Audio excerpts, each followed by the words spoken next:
Welcome back to another episode of Vim Crony's The Gays. I'm Vim Crony, and this is Roger from The Pine. What's going on, man?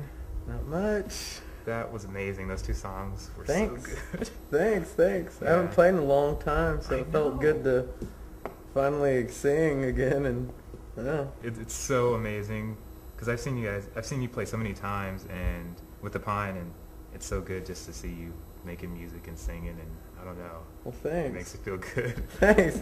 But so yeah, what have you been up to, man? Just working and living normal everyday life. Yeah. You know, back at home, and just got married. And me and my brother, we recorded a project that we called Aging Thunder. Oh, And yeah. we did that, and we were gonna release it, but we just never got to it.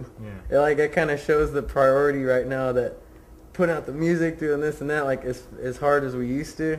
It used to be such a big thing in my life, but now it's just kind of like, well, it keeps slipping my mind to send it to the guy that said he'd put it out. Yeah. So I'm just it just keeps slipping my mind. I don't know why. So, but we did that a few months ago, and then until you called me and asked me, I didn't even think about picking the guitar up or anything. Not that I don't want to, you know, but it's just you get caught up, you know, with everyday life, and then you forget about things. And then, like when I picked up the guitar a couple days ago, because I knew this was coming up, Mhm. I was like, I better practice pretty soon because it's coming up, and I don't want to be like crappy or something. So I was practicing right after the first strum and the first like note that I sung out. I was like, whoa! It kind of made me feel weird because it made me kind of get pushed back to years ago, like when I was something different than now. And it's just not, they're both good things, but when they clash like that, it's not a good or bad thing. It's just kind of like it makes you take a step back, and like, even though it's just singing and playing guitar, you know, it's like one obsession, and then you have a different life that you're leading, and then I don't know, that just happened. So then it was like, I was talking to my wife about it on the way down here. But it's cool. It's cool. Do you think you can bring those two together and have like the best of both worlds? Yeah. I'm really glad that you asked me down here, because if not, I wouldn't have had any motivation, you know. And now it felt really good to play and know I was performing, that people are gonna see this, and you know, it felt good. It motivates me now to, you know. Sounded good. I want to, yeah, just from that, I like the way it felt. So I want to maybe like, I don't know, I was thinking about maybe putting out an album just like that. Oh. Like an acoustic, just that, you know. That'd be I'd like so to good. do that. Cool, that's cool. Yeah. That's cool, man. Well, thanks for coming on the show. Thanks for having me, man. Give me a hug. Okay. Yeah, man, it's good to see you, man.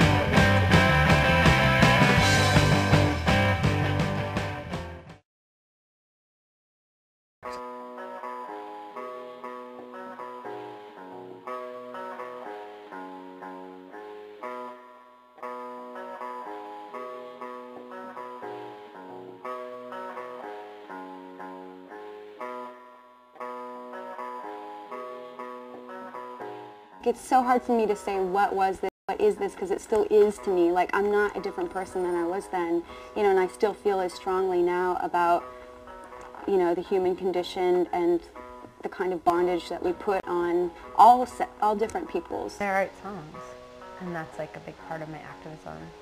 People in all walks of life resist, you know what I mean? And it's not like just carrying a picket sign as like the way that you do it, you know what I mean? Although I think it's really important, and I like to do that when I can. Yeah, I'm still an activist. I'll always be an activist until I die.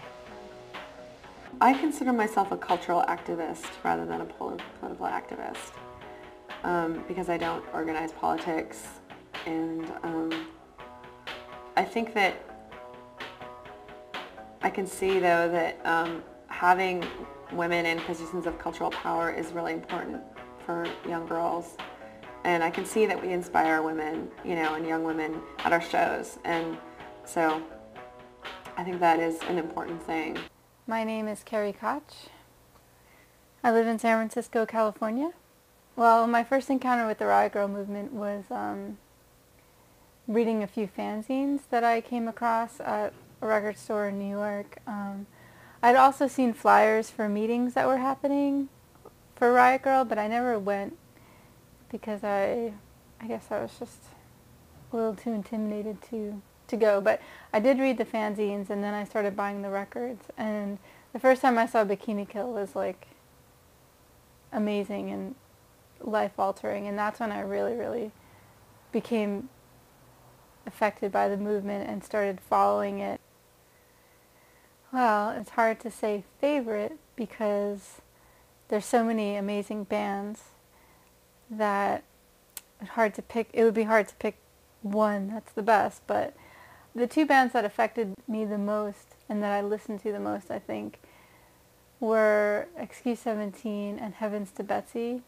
And when Corin and Carrie decided to do a band together and form Sleater Kinney, it was like a dream come true because I love both of their voices, both of their lyrics, and just their ideals in general. And then putting it together in Sleater Kinney was just a dream come true. And I love every record that they've put out and seen them a million times, and I just think that they're amazing.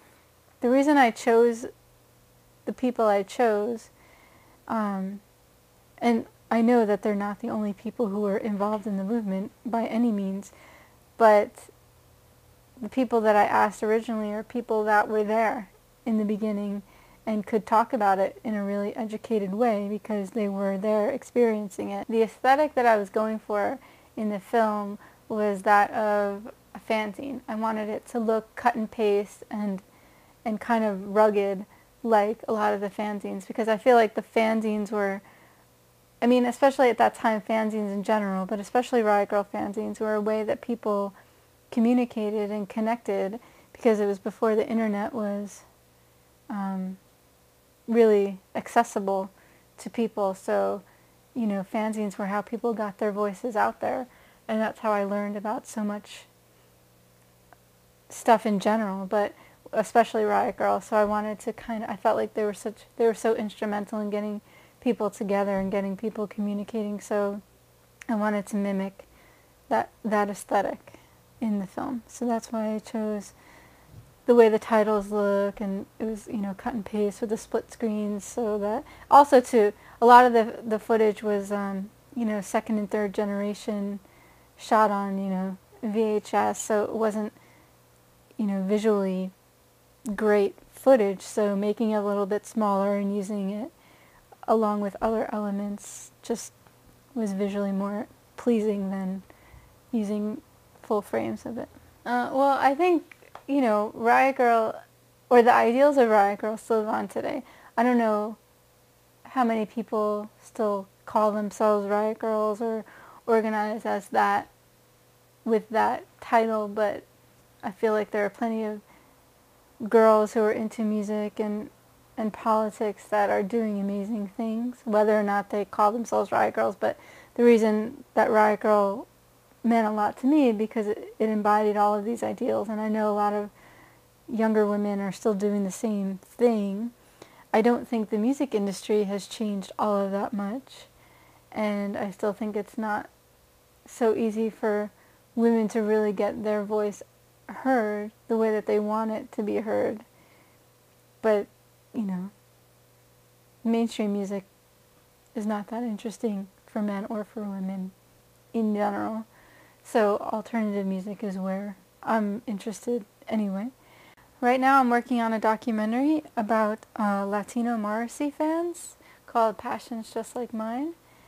And basically I'm a huge Morrissey fan and have been for a very long time, and I was really interested when I started meeting a lot of younger Latino kids in LA who are equally as obsessed and dedicated to Morrissey as I am. So I thought it was really interesting the way that music kind of can bridge gaps and bring people together, and so I thought doing a film about it would be really fun and interesting.